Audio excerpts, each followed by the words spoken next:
दोस्तों जय हिंद। आपका हमारे यूट्यूब के चैनल में स्वागत है। आज हम दोस्तों आपके लिए एक डिफरेंट टॉपिक पे वीडियो लेके आए हैं और ये वीडियो है आपके इनकम टैक्स के रिलेटेड।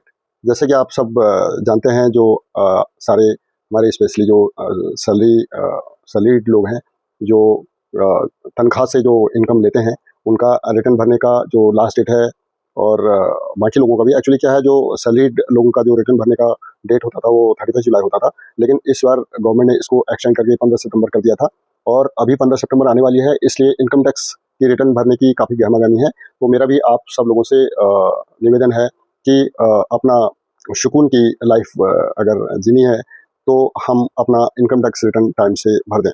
तो आज का वीडियो दोस्तों मैंने ऐसे लोगों के लिए बनाया है जो हमारे नए बच्चे हैं, अभी कॉलेज में पढ़ रहे हैं, स्पेशली हमारे कॉमर्स की पढ़ाई कर रहे हैं, बीकॉम में कर रहे हैं, और या ऐसे हमारे सारे युवा साथी जो अभी अभी हमारा नौकरी पर लगे हुए हैं और अभी उनकी कुछ ही टाइम हो रहा है जो उनको सैलरीड इनकम हो रही है, या ऐसे बाकी हमारे सारे साथी जो इनकम टैक्स की रिटर्न जिनको भरनी है और जिनके लिए इनकम टैक्स रिटर्न ड्यू है।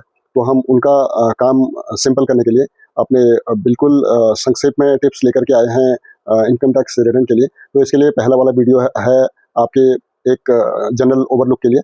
तो आप सब लोगों के लिए, जैसे मैंने बताया, जो बच्चे अभी पढ़ाई की तैयारी कर रहे हैं या जो अभी नए नौकरी पेशा हैं, और स्पेशली वो लोग जो हमारे फाइनेंस और कॉमर्स की लाइन से डिफरेंट लाइन में काम करते हैं या डिफरेंट प्रोफेशन में हैं, उन सारे लोगों को इससे ज़रूर हेल्प होगी, क्योंकि हम एक क्विक रिकैप में 10-15 मिनट में आपको एंटायर एक ओवरलुक दे देंगे कि ये एक्चुअल में माजरा है क्या। तो दोस्तों जो इनकम टैक्स का जो एक्ट हमारे इंडिया में है वो 1961 को पारित हुआ था, और उसके बाद यह समय समय पे अलग अलग नोटिफिकेशन और ऑर्डर के द्वारा अमेंड होता आया है, लेकिन जो मूल जो एक्ट है वो 1961 का ही है।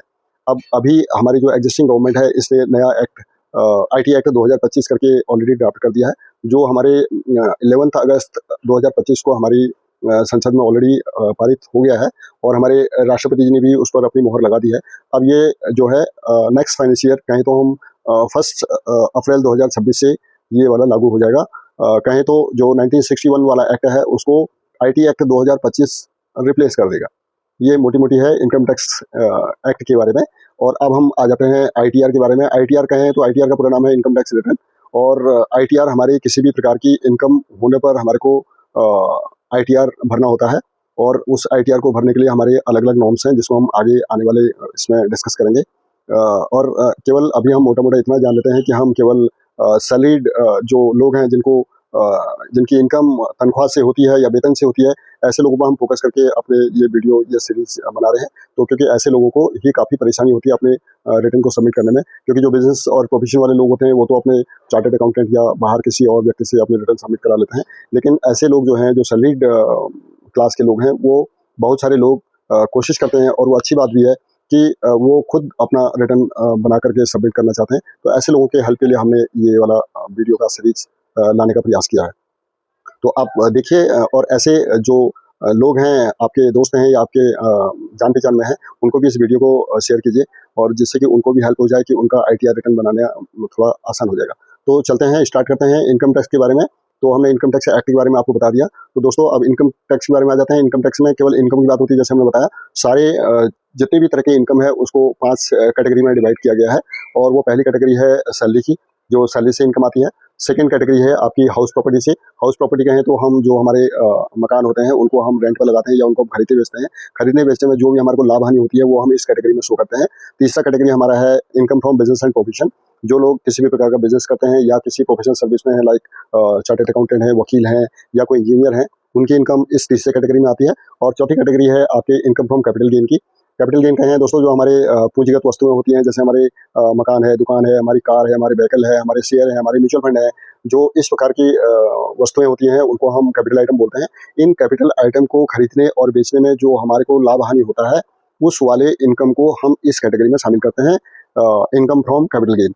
और जो लास्ट कैटेगरी है दोस्तों वो है income from other sources. Income from other sources में हम जनरली हमारा जैसे सेविंग बैंक अकाउंट से इंटरेस्ट आता है, फिक्स डिपॉजिट से इंटरेस्ट आता है, या और भी हम केवल इसको इस तरह से समझ लें कि इन जो पहले के 4 कैटेगरी में जो इनकम शामिल नहीं है, उसके अलावा बाकी जो इनकम होगी वो सारी 5वीं कैटेगरी में, जिसको हमने बोला इनकम फ्रॉम अदर सोर्सेज में शामिल होने वाली है।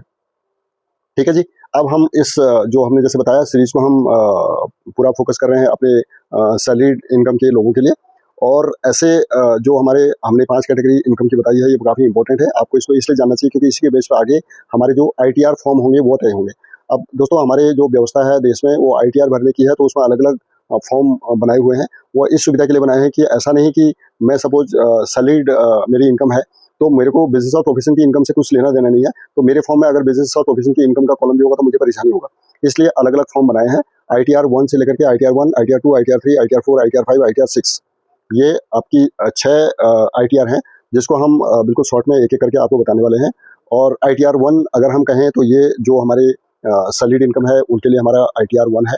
और ITR 1 हम आज की डेट में अभी उसके लिए भी भर सकते हैं, जिसकी जो कैपिटल गेन की बात हमने की। कैपिटल गेन हमारा अगर 1,25,000 रुपये से कम है, क्योंकि 1,25,000 रुपये अभी गवर्नमेंट ने जो लास्ट ईयर बजट लाए थे उसमें उसको एग्जाम किया है, तो 1,25,000 रुपये का भी अगर रिपोर्ट हमारे को करना पड़ेगा, लेकिन उसको कोई टैक्स नहीं देना होगा, तो उसके लिए भी हम ITR 1 सबमिट कर सकते हैं। ITR 2 बेसिकली दोस्तों ये ज़्यादातर हमारी जो सैलरीड क्लास है, मैक्सिमम सैलरीड क्लास के लिए ये ITR 2 अप्लीकेबल है। ये इसमें आपका सैलरी का इनकम, हमारा जो इनकम फ्रॉम जो हाउस प्रॉपर्टी है, और जो कैपिटल गेन है, ये तीनों अगर हमारी इनकम है तो हम उसके लिए ITR 2 सबमिट कर सकते हैं। ये हम क्योंकि ये जो ITR के बारे में हम बता रहे हैं ये काफ़ी विस्तृत है, लेकिन हम आपको बिल्कुल संक्षेप में बता रहे हैं, क्योंकि आप कल को ऐसा नहीं कहेंगे कि भाई साहब ने सर ने हमारे को केवल इतना ही बताया। ये हम एक मोटा मोटा खाका आपको बता रहे हैं। और ITR 3 है, जिसमें जो हमने ITR 2 के कैटेगरी बताई, उसके अलावा जिसकी बिजनेस एंड प्रोफेशन से भी इनकम है। लेकिन यहाँ पर दोस्तों थोड़ा सा मैं आपको और अपडेट कर दूँ, ITR 3 उन लोगों को भी भरनी पड़ेगी जो बिजनेस और प्रोफेशन में नहीं है, लेकिन जो F&O से इनकम करते हैं। F&O कहें तो हम फ्यूचर एंड ऑप्शन से जो इनकम करते हैं, ट्रेडिंग करते हैं, वहाँ से अगर हमारा कोई लाभ हानि है, और ये जैसे हमने बताया था कि 1.25 लाख से अगर ज़्यादा है तो हमारे को ITR 3 भरना मांगता है। कहने का मतलब यह है कि हमारी सैलरी से इनकम है, हमारी हाउस प्रॉपर्टी से इनकम है, और हमारा कैपिटल गेन से इनकम है। उस कैपिटल गेन में अगर हमारा फ्यूचर एंड ऑप्शन की, क्योंकि जो फ्यूचर एंड ऑप्शन का जो ट्रेडिंग है उसको भी एक नॉन स्पेकुलेटिव बिजनेस एक्टिविटी में माना गया है, इसलिए उसको भी ITR 3 भरना मांगता है। और बाकी जो ITR 3 के बाद जो ITR 4, ITR 5, ITR 6 हैं, वो सारे बेसिकली दोस्तों बिजनेस और प्रोफेशन के लोगों के लिए हैं, और वो अलग अलग कंडीशन पे, कहीं पे टर्नओवर का नॉर्म्स है, कहीं पे कुछ और नॉर्म्स है, उसके हिसाब से उनका अलग अलग होता है। हम उनके बारे में इसीलिए ज़्यादा विस्तृत बातचीत यहाँ पर नहीं कर रहे हैं, क्योंकि हम फोकस करेंगे ITR 1, ITR 2, ITR 3 में। अब यहाँ पर हम एक एक करके थोड़ा सा अपने कैटेगरी वाइज बात कर लेते हैं। जो हमारा सैलरी का इनकम है वो तो आपको पता ही है, चाहे हम जब हम कहीं सर्विस करते हैं, जॉब करते हैं, उसके एवज में जो हमारे को पैसा मिलता है उसको हम सैलरी कहते हैं।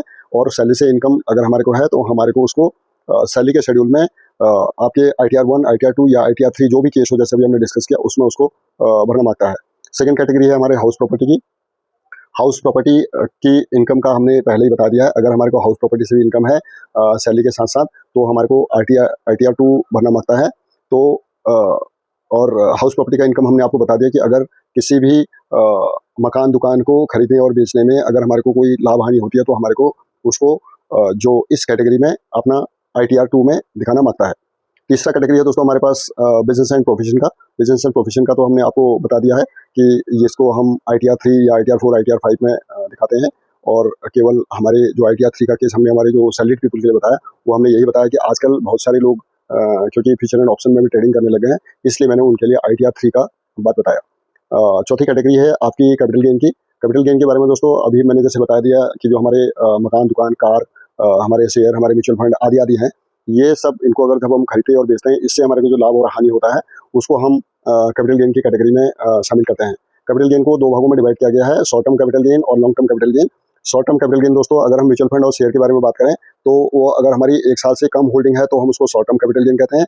और अगर 1 साल से ज़्यादा होल्डिंग होने के बाद हम उनको खरीदते बेचते हैं और उससे हमारे को जो लाभ या हानि होता है उसको हम लॉन्ग टर्म कैपिटल गेन या लॉन्ग टर्म कैपिटल लॉस के बारे में से जानते हैं। अब ये क्या है कि अभी इस बार के लिए जो हमारा करंट फाइनेंशियल ईयर जिसकी हमारे को रिटर्न भरनी है वो है 2024-25, 2024 एंड 25। इसमें थोड़ा सा हम आपको ये भी अपडेट कर देना चाहते हैं, जो कैपिटल गेन के बारे में जो चेंजेज आई है। अगर आपने ये लास्ट जब हमारा यूनियन बजट आया था उसमें हमारे गवर्नमेंट ने, हमारे वित्त मंत्रालय ने ये कह दिया था कि इसमें टैक्स का रेट चेंज कर दिया था। वो टैक्स का रेट जो चेंज हुआ था वो 23 जुलाई का डेट था, 23 जुलाई 2024। इसका मतलब ये है कि आपने अगर कोई भी शेयर या म्यूचुअल फंड बेचे हैं और उससे आपको प्रॉफिट हुआ है या लॉस हुआ है, तो उसको आपको 2 कैटेगरी में डिवाइड करना पड़ेगा। इस बार के रिटर्न भरने के लिए 23 जुलाई से पहले आपने कितना बेचा और 23 जुलाई के आपने बाद कितना बेचा, उस पर आपको कितना प्रॉफिट मिला, वो आपको इस बार के इनकम टैक्स रिटर्न में अलग-अलग दिखाने के लिए कहा गया है।